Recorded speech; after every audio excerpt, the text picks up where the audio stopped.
Magpaparitubo kami.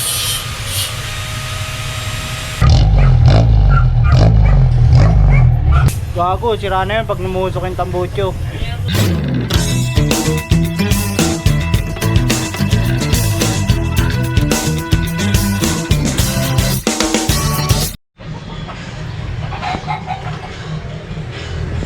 Yo, kasama ko dito yung pare ko. Ito.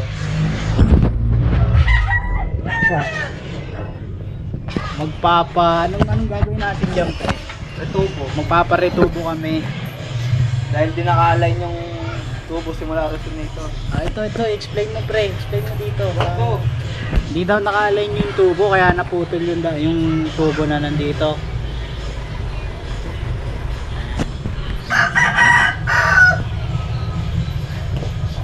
Bali, galvanize yung ipapalit. Wala pa akong pampalit ng stainless. Kaya ganyan muna. Layo nga kuya sa ano no, resonator. Ang layo nga talaga sa resonator. Hindi nakabend ng ano eh. Ito, si Kuya Win. Yan, si Kuya Win yung gagawa ng retubo.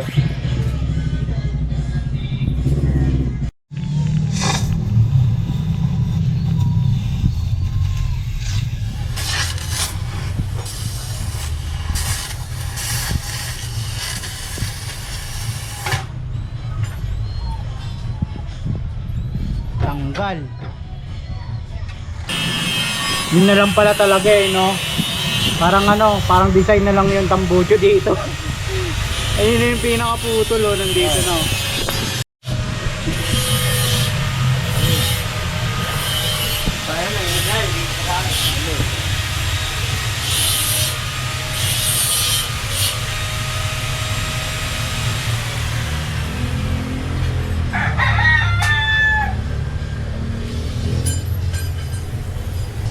Pero dapat dyan talaga lalabas yung usok ng kotse mo.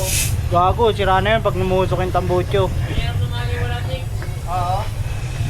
Ito pala yung ipapalit ni Tatay Win na tubo. Galvanize.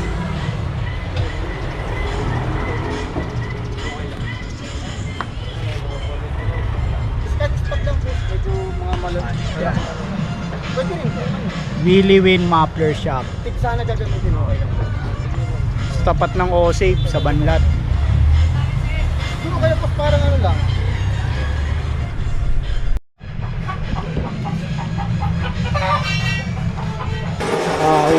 Uulmahan na ni Tatay Win.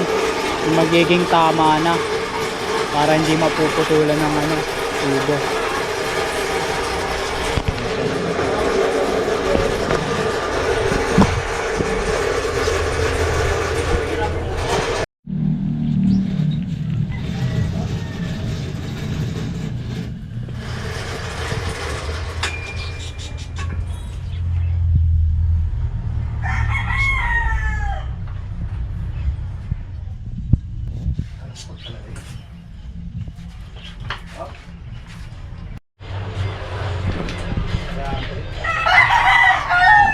May mga ginagawa rin silang iba dito.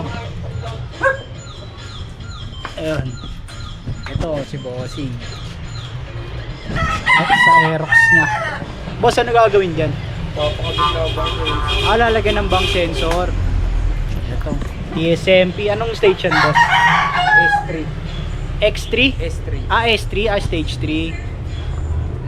Ito na yung yung karuktong ng elbow ko. Ito na.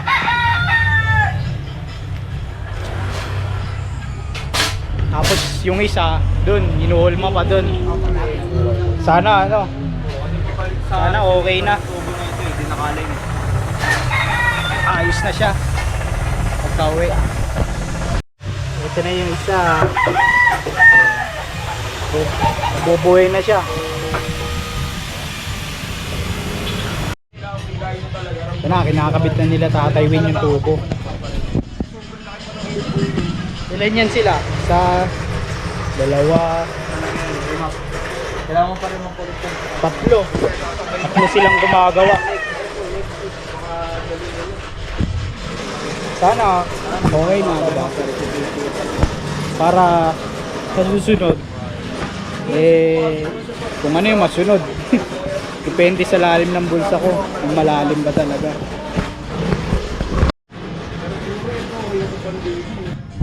Dinuduktong na sa resonator.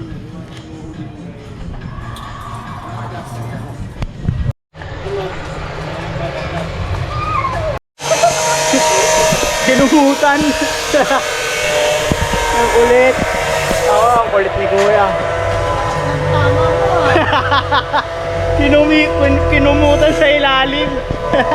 Sabi po yung magawa ka, hindi matulog.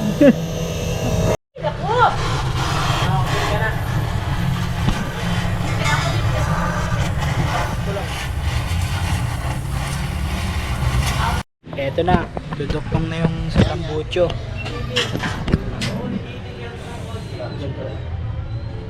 Ayan si Duran.